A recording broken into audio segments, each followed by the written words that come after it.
Un cookie aux pépites de chocolat est le meilleur en matière de biscuits. Avec son bord croustillant et son centre moelleux et fondant, c'est la gourmandise ultime.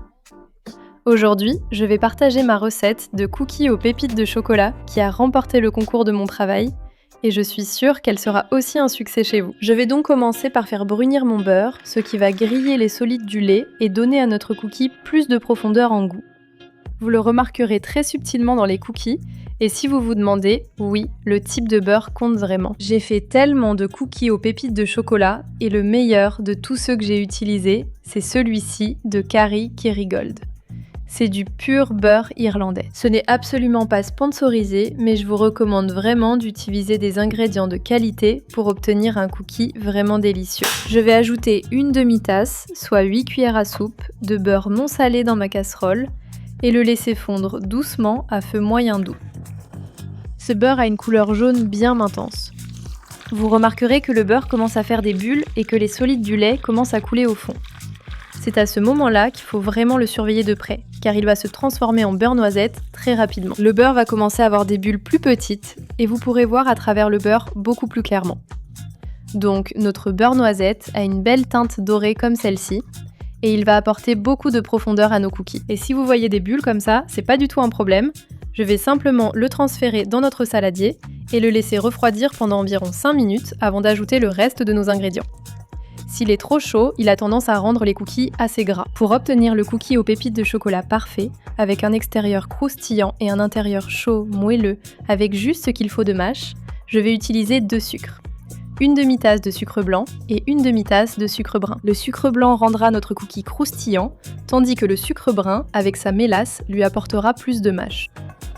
Et ensuite, avec ma spatule, on va juste mélanger.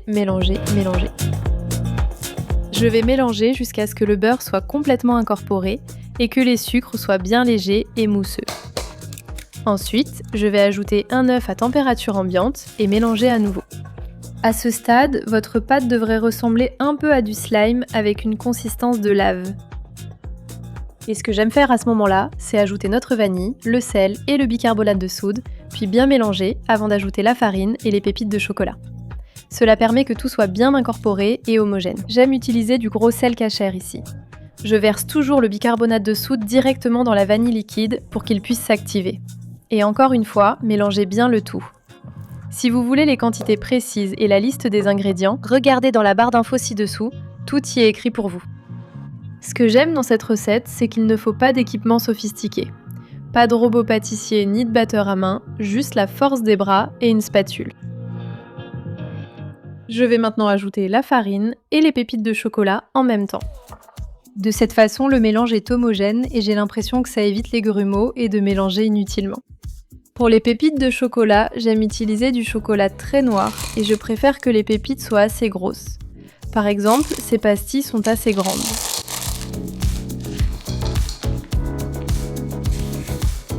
Pour moi, j'aime mélanger jusqu'à ce que je ne vois plus de farine blanche ici.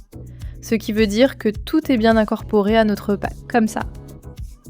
Maintenant, sur une plaque de cuisson que j'ai déjà recouverte de papier sulfurisé, je vais utiliser ma grande cuillère à biscuits. Certains appellent ça une cuillère à glace, mais vous voyez bien à quoi je l'utilise. Je vais déposer de grosses cuillerées, 6 en tout, sur cette plaque de cuisson. Notre pâte à biscuits est belle, douce et malléable. Et puis après chaque cuillerée, j'aime bien nettoyer un peu les bords. Je vais les espacer d'environ 5 cm car ils vont s'aplatir et s'étaler pas mal. À ce stade, vous avez beaucoup d'options. Pour moi, j'aime saupoudrer un peu de sel de mer Maldon, qui est de la fleur de sel. Ça se marie très bien avec le chocolat mi-amer. Je vais prendre une toute petite pincée et la presser sur ma boule de pâte, juste quelques-unes.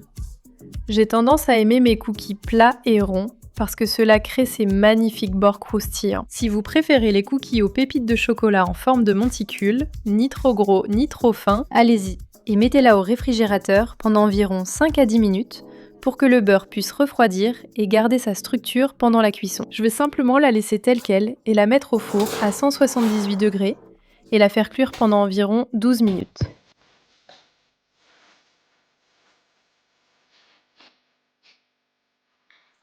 Si seulement vous pouviez sentir ça, ça sent incroyablement bon.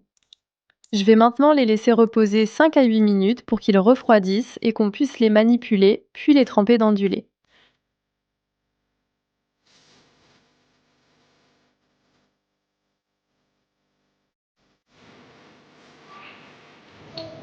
Mmh. Mmh. Ce bord croustillant. Je ne sais pas quelle partie je préfère, mais trempée dans un verre de lait, cette combinaison est juste parfaite. Le centre est moelleux et beurré, avec ses pépites de chocolat à l'intérieur. C'est tellement gourmand. Et les bords extérieurs ont ce petit croustillant, mais pas trop dur. C'est délicat. C'est tout ce qu'on attend d'un cookie. Si vous essayez cette recette, n'oubliez pas de me taguer sur Instagram sous le nom Honeysuckle. J'adore voir vos créations et les repartager. Merci d'avoir regardé.